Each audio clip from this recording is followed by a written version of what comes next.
نحمد ونصلي ونسلم على حبیبہ الکریم اما بعد فاعوذ باللہ من الشیطان الرجیم بسم اللہ الرحمن الرحیم۔ حضرت سیدنا ابو الحسن فقیہ صفار علیہ الرحمہ فرماتے ہیں کہ ہم مشہور محدث حضرت سیدنا حسن بن سفیان النسوی علیہ الرحمہ کی خدمت بابرکت میں رہا کرتے تھے۔ آپ رحمۃ اللہ تعالی علیہ کی علمیت کا ڈنکا ملک بھر میں بج رہا تھا۔ لوگ تحصیل علم کے لیے دور دراز سے سفر کر کے آپ رحمۃ اللہ تعالی علیہ کی خدمت میں حاضر ہوتے اور آپ رحمۃ اللہ تعالی علیہ سے احادیث سن کر لکھ لیتے۔ الغرض آپ رحمۃ اللہ علیہ اپنے دور کے مشہور و معروف محدث اور فقیہ تھے اور آپ کے کاشان اطہر پر طالب علموں کا ہجوم لگا رہتا اور آپ رحمۃ اللہ تعالی علیہ ان علم دین کے متوالوں کو احادیث مبارکہ لکھواتے اور انہیں فقہ کے مسائل سے آگاہ کرتے۔ ایک مرتبہ جب ہم آپ رحمۃ اللہ علیہ کی مجلس علم میں حاضر ہوئے تو آپ رحمۃ اللہ علیہ نے حدیث لکھوانے کے بجائے لوگوں سے فرمایا، پہلے آج تم لوگ توجہ سے میری بات سنو، اس کے بعد تمہیں حدیث لکھوا دوں گا۔ تمام لوگ بڑی توجہ سے آپ رحمۃ اللہ علیہ کی بات سننے لگے۔ آپ رحمۃ اللہ علیہ نے فرمایا، اے دین کا علم سیکھنے کے لیے دور دراز سے سفر کی صحبتیں اور تکالیف جھیل کر آنے والوں، بے شک میں جانتا ہوں کہ تم خوب ناز و نعم میں پلے ہو، اہل فضیلت میں سے ہو۔ تم نے دین کی خاطر اپنے اہل و عیال اور وطنوں کو چھوڑا، یہ یقیناً تمہاری قربانی ہے، لیکن خبردار تمہارے دل میں ہرگز یہ خیال نہ آنے پائے کہ تم نے جو سفر کی مشقتیں اور تکالیف برداشت کی ہیں اور حصول علم دین کے لیے اپنے اہل و عیال سے دوری اختیار کی ہے اور بہت سی خواہشوں کو قربان کیا، مگر ان تمام مشکلات پر صبر کر کے تم نے علم دین سیکھنے کا حق ادا نہیں کیا، کیونکہ تمہاری تکلیفیں دین کی راہ میں بہت کم ہیں۔ آؤ میں تمہیں اپنے زمانے طالب علمی کی کچھ تکالیف سناتا ہوں تاکہ تمہیں بھی تکالیف پر صبر کرنے کی ہمت اور رغبت ملے۔ کہتے ہیں، سنو، جب مجھے علم دین سیکھنے کا شوق ہوا تو اس وقت میں عالم شباب میں تھا۔ میری شدید خواہش تھی کہ میں حدیث و فقہ کا علم حاصل کروں، چنانچہ ہم چند دوست حصول علم دین کے لیے مصر کی طرف روانہ ہوئے اور ہم نے ایسے اساتذہ اور محدثین کی تلاش شروع کر دی جو اپنے دور کے سب سے زیادہ ماہر حدیث اور سب سے بڑے فقیہ اور حافظ الحدیث ہوں۔ بڑی تلاش کے بعد ہم اس زمانے کے سب سے بڑے محدث کے پاس پہنچے۔ وہ ہمیں روزانہ بہت کم تعداد میں احادیث املا کرواتے یعنی لکھواتے۔ وقت گزرتا رہا، یہاں تک کہ مدت طویل ہو گئی اور ہمارا ساتھ لایا ہوا نان و نفقہ بھی ختم ہونے لگا۔ جب سب کھانا وغیرہ ختم ہو گیا تو ہم نے اپنے زائد کپڑے اور چادریں وغیرہ فروخت کیں اور کچھ کھانا وغیرہ خریدا۔ پھر جب وہ بھی ختم ہو گیا تو فاقوں کی نوبت آ گئی۔ ہم سب دوست ایک مسجد میں رہا کرتے تھے، کوئی ہماری مشقتوں اور تکالیف سے واقف نہ تھا اور نہ ہم نے کبھی اپنی تنگ دستی اور غربت کی کسی سے شکایت کی۔ ہم صبر و شکر سے علم دین حاصل کرتے رہے۔ اب ہمارے پاس کھانے کو کچھ بھی نہ رہا۔ بالآخر ہم نے 3 دن اور 3 راتیں بھوک کی حالت میں گزار دیں۔ ہماری کمزوری اتنی بڑھ گئی کہ ہم حرکت بھی نہیں کر سکتے تھے۔ چوتھے دن بھوک کی وجہ سے ہماری حالت بہت خراب تھی۔ ہم نے سوچا کہ اب ہم ایسی حالت کو پہنچ چکے ہیں کہ ہمیں سوال کرنا جائز ہے، کیونکہ نہ ہم لوگوں سے اپنی حاجت بیان کریں تاکہ ہمیں کچھ کھانے کو مل جائے، لیکن ہماری خودداری اور عزت نفس نے ہمیں اس پر آمادہ نہ ہونے دیا کہ ہم لوگوں کے سامنے ہاتھ پھیلائیں اور اپنی پریشانی ان پر ظاہر کریں۔ ہم میں سے ہر شخص اس بات سے انکار کرنے لگا کہ وہ لوگوں کے سامنے ہاتھ پھیلائے، لیکن حالت ایسی تھی کہ ہم سب قریب المرگ تھے اور مجبور ہو گئے تھے۔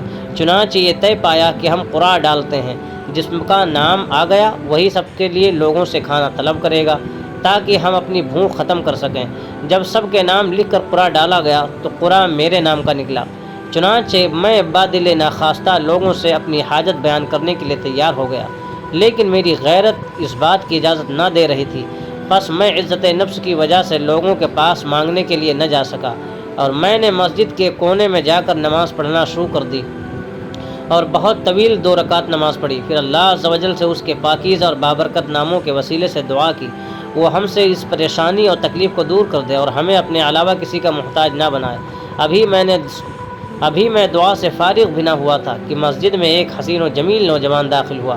اس نے نہایت عمدہ کپڑے پہنے تھے، اس کے ساتھ ایک خادم تھا جس کے ہاتھ میں رومال تھا۔ اس نوجوان نے مسجد میں داخل ہوتے ہی پوچھا، تم میں سے حسن بن سفیان کون ہے؟ یہ سن کر میں نے سجدے سے سر اٹھایا اور کہا میرا نام حسن بن سفیان ہے، تمہیں مجھ سے کیا کام ہے؟ وہ نوجوان بولا ہمارے شہر کے حاکم طولون نے تمہیں سلام بھیجا ہے اور وہ اس بات پر معذرت خواہ ہے کہ تم ایسی سخت تکلیف میں ہو اور اسے معلوم ہی نہیں کہ تمہاری حالت فاقوں تک پہنچ چکی ہے۔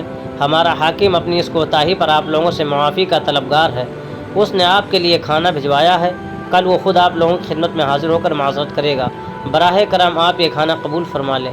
پھر اس نوجوان نے کھانا اور کچھ تھیلیاں ہمارے سامنے رکھیں جن میں ہم سب احباب کے لیے ایک 100 دینار تھے۔ سبحان اللہ! ہم سب یہ دیکھ کر بہت حیران ہوئے۔ میں نے اس نوجوان سے کہا یہ سب کیا قصہ ہے اور تمہارے حاکم کو ہمارے بارے میں کس نے خبر دی ہے؟ تو وہ نوجوان کہنے لگا کہ میں اپنے حاکم کا خادم خاص ہوں۔ آج صبح جب میں اس کی محفل میں گیا تو اس کے پاس اور بھی بہت سے خدام اور درباری موجود تھے۔ کچھ دیر بعد ہمارے حاکم طولون نے کہا میں کچھ دیر خلوت چاہتا ہوں، لہٰذا تم سب یہاں سے چلے جاؤ۔ چنانچہ ہم سب اسے تنہا چھوڑ کر اپنے اپنے گھروں کی طرف پلٹ گئے۔ میں گھر پہنچا اور ابھی میں بیٹھا بھی نہ تھا کہ امیر طولون کا قاصد میرے پاس آیا۔ اس نے آتے ہی کہا تمہیں امیر طولون بلا رہے ہیں، جتنا جلدی ہو سکے اس کی بارگاہ میں حاضر ہو جاؤ۔ میں بہت حیران ہوا کہ ابھی تو وہاں سے آیا ہوں، پھر ایسی کیا بات ہو گئی کہ مجھے طلب کیا گیا ہے؟ بہرحال میں جلدی سے حاضر دربار ہوا۔ جب میں اس کے کمرے میں پہنچا تو دیکھا کہ وہ اکیلا ہی کمرے میں موجود ہے۔ اس نے اپنا دایاں ہاتھ اپنے پہلو پر رکھا ہوا ہے اور شدید تکلیف کی حالت میں ہے۔ امیر طولون کے پہلو میں شدید درد ہو رہا تھا۔ جیسے ہی میں اس کے پاس پہنچا تو مجھ سے کہنے لگے کیا تم حسن بن سفیان اور ان کے رفیق طلبہ کو جانتے ہو؟ میں نے عرض کی نہیں۔ تو کہنے لگے فلاں محلے کی فلاں مسجد میں جاؤ، یہ کھانا اور رقم بھی لے جاؤ اور بصد احترام ان لوگوں کی بارگاہ میں پیش کرنا۔ وہ دین کے طالب علم 3 دن اور 3 راتوں سے بھوکے ہیں، اور میری طرف سے ان سے معذرت کرنا کہ میں ان کی حالت سے ناواقف رہا، حالانکہ وہ میرے شہر میں تھے۔ میں اپنی اس حرکت پر بہت شرمندہ ہوں، کل میں خود ان کی بارگاہ میں حاضر ہو کر معافی مانگوں گا۔ اس نوجوان نے ہمیں بتایا کہ جب میں نے امیر طولون سے یہ باتیں سنی تو میں نے عرض کی حضور آخر کیا واقعہ پیش آیا ہے اور آپ کو ایک کمر کی تکلیف ایک دم کیسے ہو گئی، حالانکہ ابھی تھوڑی دیر پہلے آپ بالکل ٹھیک تھے؟ امیر طولون نے مجھے بتایا کہ جب تم لوگ یہاں سے چلے گئے تو میں آرام کے لیے اپنے بستر پر لیٹا۔ ابھی میری آنکھیں بند ہی ہوئی تھیں کہ میں نے خواب میں ایک شہ سوار کو دیکھا جو ہوا میں اس طرح اڑتا آ رہا تھا جیسے کوئی شہ سوار زمین پر چلتا ہے۔ اس کے ہاتھ میں ایک نیزہ تھا۔ مجھے اس کی یہ حالت دیکھ کر بڑا تعجب ہوا۔ وہ اڑتا ہوا میرے دروازے پر آیا، پھر گھوڑے سے اتر کر اور نیزے کی نوک میرے پہلو میں رکھ دی اور کہنے لگا فوراً اٹھو اور حسن بن سفیان اور ان کے رفقا کو تلاش کرو، جلدی اٹھو، جلدی کرو۔ وہ دین کے طلبہ راہ خدا عز و جل کے مسافر 3 دن سے بھوکے ہیں اور فلاں مسجد میں قیام فرما ہیں۔ میں نے اس پر اسرار شہسوار سے پوچھا آپ کون ہیں؟ اس نے کہا میں جنت کے فرشتوں میں سے ایک فرشتہ ہوں اور تمہیں ان دین کے طلبہ کی حالت سے خبردار کرنے آیا ہوں، فوراً کی خدمت کا انتظام کرو۔ اتنا کہنے کے بعد وہ سوار میری نظروں سے اوجھل ہو گیا اور میری آنکھ کھل گئی۔ بس اس وقت سے میرے پہلو میں شدید درد ہو رہا ہے۔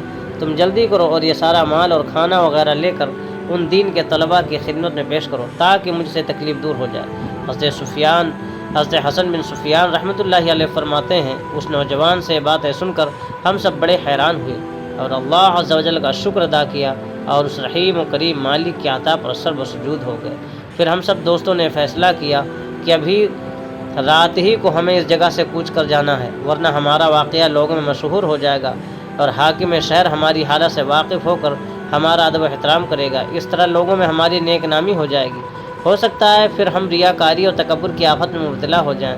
ہمیں لوگوں سے عزت افزائی نہیں چاہیے، ہمیں تو اپنے رب عز و جل کی خوشنودی چاہیے۔ ہم اپنا عمل صرف اپنے مالک حقیقی کے لیے ہی کرنا چاہتے ہیں، لوگوں کے لیے ہم عمل کرتے ہی نہیں، اور نہ ہی ہمیں یہ بات پسند ہے کہ ہمارے اعمال سے لوگ واقف ہوں۔ چنانچہ ہم سب دوستوں نے راتوں رات وہاں سفر کیا، اس علاقے کو خیر بات کہا اور ہم مختلف علاقوں میں چلے گئے۔ علم دین کی راہ میں ایسی مشقتوں اور تکالیف پر صبر و شکر کرنے کی وجہ سے ہم میں سے ہر ایک اپنے دور کا بہترین محدث اور ماہر فقیہ بنا، اور علم دین کی برکت سے ہمیں بارگاہ خداوندی عز و جل میں اعلیٰ مقام عطا کیا گیا۔ الحمدللہ رب العالمین حمدا کثیرا، سبحان اللہ بحمدہ، سبحان اللہ العظیم۔